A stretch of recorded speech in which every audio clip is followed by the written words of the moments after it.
You know, I mentioned that,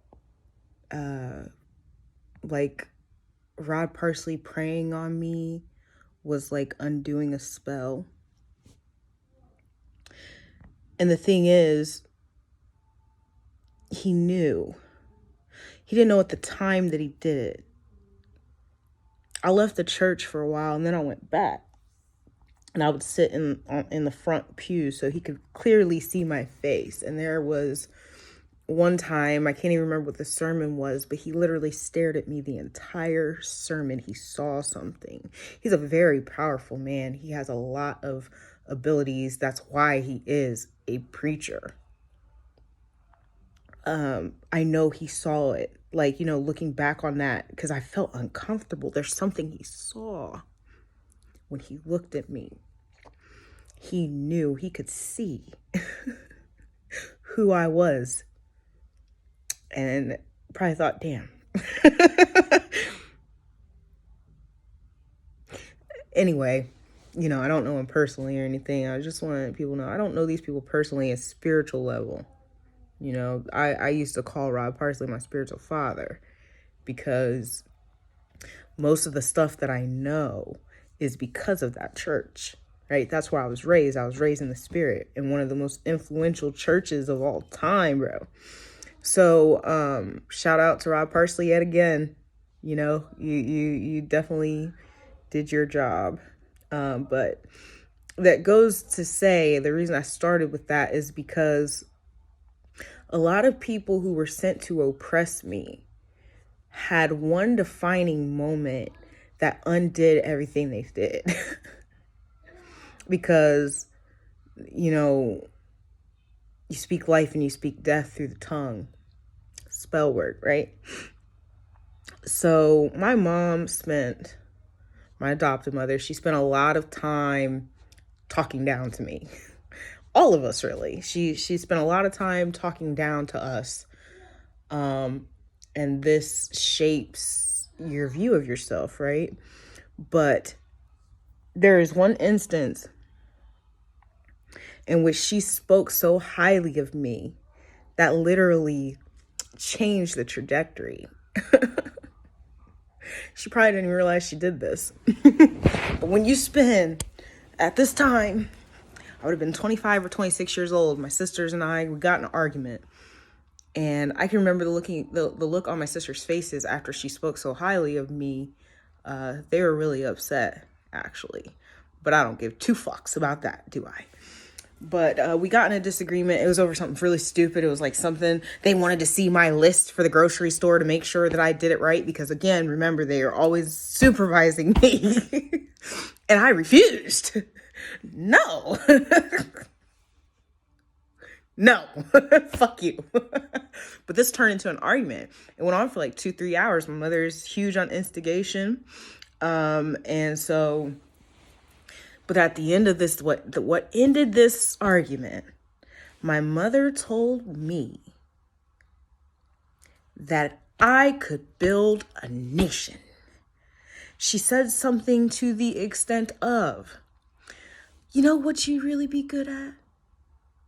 You'd be the person that could help children that are sexually assaulted. That's what she said. Here I am, doing just that. After that, everything she said, every bad thing that she said, I would just insert that conversation in there instead. Dougie on her ass.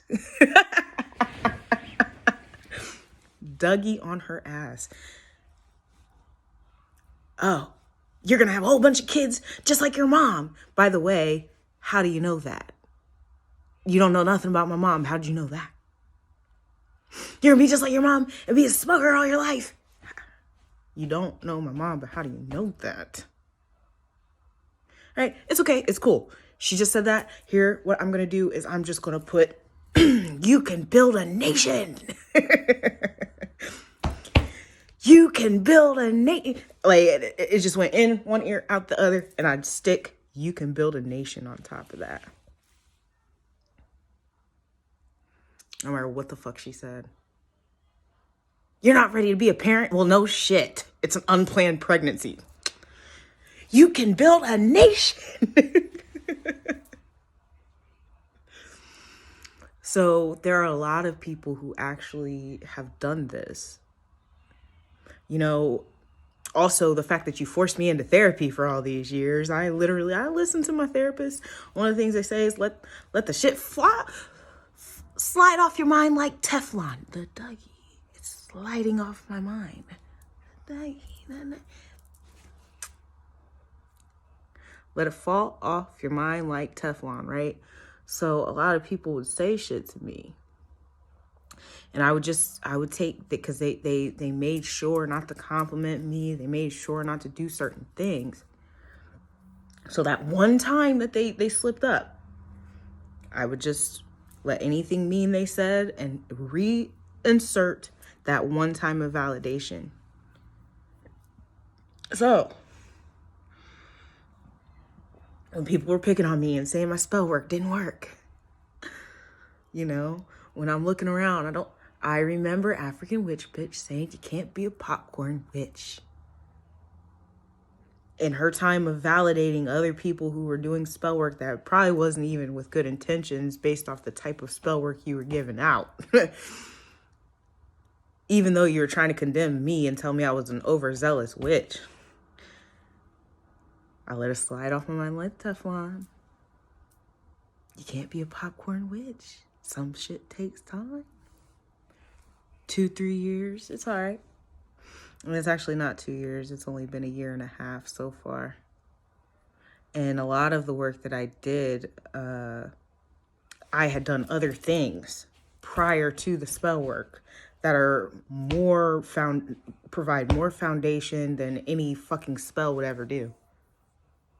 So we're gonna get into that soon. I'm getting the you know, what I watch tarot for now, if I watch tarot, is for cues, right? So I got videos that are made that haven't been done yet or posted yet because I'm waiting for a cue.